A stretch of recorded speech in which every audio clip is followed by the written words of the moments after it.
সম্মানিত সভাপতি এবং উপস্থিত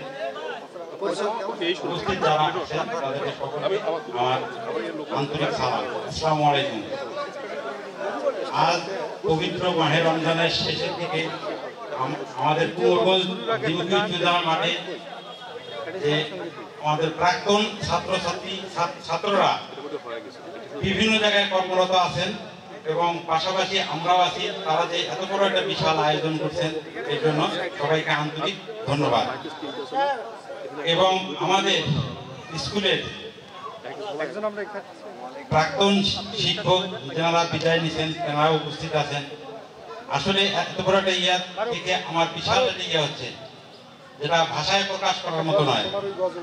এবং আগামীতে এই ধরনের অনুষ্ঠান যেন যারা করবেন আমি আশা করি এবং সবাইকে আগাম ঈদের শুভেচ্ছা জানিয়ে শেষ করছি। আসসালামু আলাইকুম। ধন্যবাদ ধন্যবাদ শাহজাদাকে আমাকে দুটি কথা বলার জন্য। সবার প্রতি রইল সালাম, আসসালামু আলাইকুম এবং আগাম ঈদ উল ফিতরের অগ্রিম শুভেচ্ছা। তো আজকে যে উদ্দেশ্যে আমরা এখানে একত্রিত হয়েছি,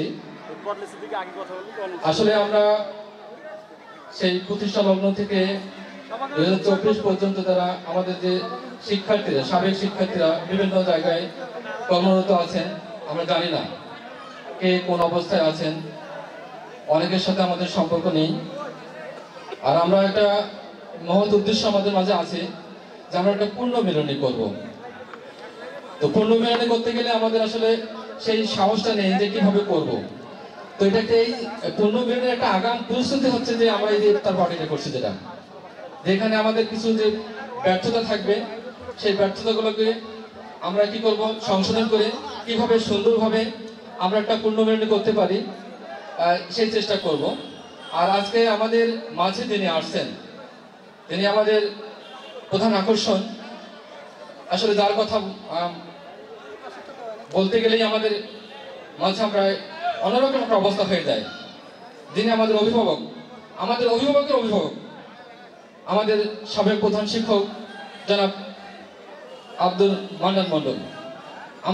উনি যখন আমাদের সম্মতি দিচ্ছেন, আসলে আমরা এতটা খুশি হয়েছি, মানে আমি ভাষায় প্রকাশ করতে পারবো না যে কোথায় আছি আমি, মাটিতে না আকাশে। ওনাকে আমরা একটা সম্বর্ধনা দেওয়ার চেষ্টা করছিলাম, বিদায় করার চেষ্টা করছিলাম, কিন্তু উনি কোনোদিন আমাকে সম্মতি দেয়নি। আমাদেরকে বারবার ওনার কাছে গেছিলাম, উনি সম্মতি দেয়নি। কিন্তু সবচেয়ে বড় কথা, উনি এবারে আমাদের কাছে কথা দিয়েছেন যে আমি যাব। সেই জন্য আমরা ওনাকে আমাদের সবার পক্ষ থেকে, কোমলগঞ্জবাসীর পক্ষ থেকে আমি বিনীতভাবে কি করছে কৃতজ্ঞতা জ্ঞাপন করছি। এবং সবাই ওনার জন্য একটা কি করবো, এটা একটা করতালি দেবো স্যারকে, অভিনন্দন যদি আসতেন এখানে। যদি ঠিক হলো রমজান মাসে, তারপর আমি এটা করলাম। এখানে আমাদের মাঝে সাবেক স্যার আছেন জনাব তাহের স্যার, এখানে আছে মান্নান স্যার। আসলে আমরা পাই না, আমরা সবাইকে আমরা এই ইফতার মাহফিলের মধ্যে পেয়েছি। এখানে অনেকে আমাদের মাঝে সহযোগিতা করেছেন, অর্থ দিয়ে সহযোগিতা করে, মেধা দিয়ে। আমি সবাইকে কৃতজ্ঞতা ধন্যবাদ জানাচ্ছি। এ ধরনের যেন আয়োজন আরো করা হয়, যাতে আমরা সবাই এভাবে একত্রিত হতে পারি, আমাদের মাঝে যে বিভিন্ন বিষয়গুলো আলোচনা করতে পারি। তো সবার সুস্বাস্থ্য এবং দীর্ঘায়ু কামনা করে আমার সংক্ষিপ্ত কথা শেষ করছি। আসসালামু আলাইকুম।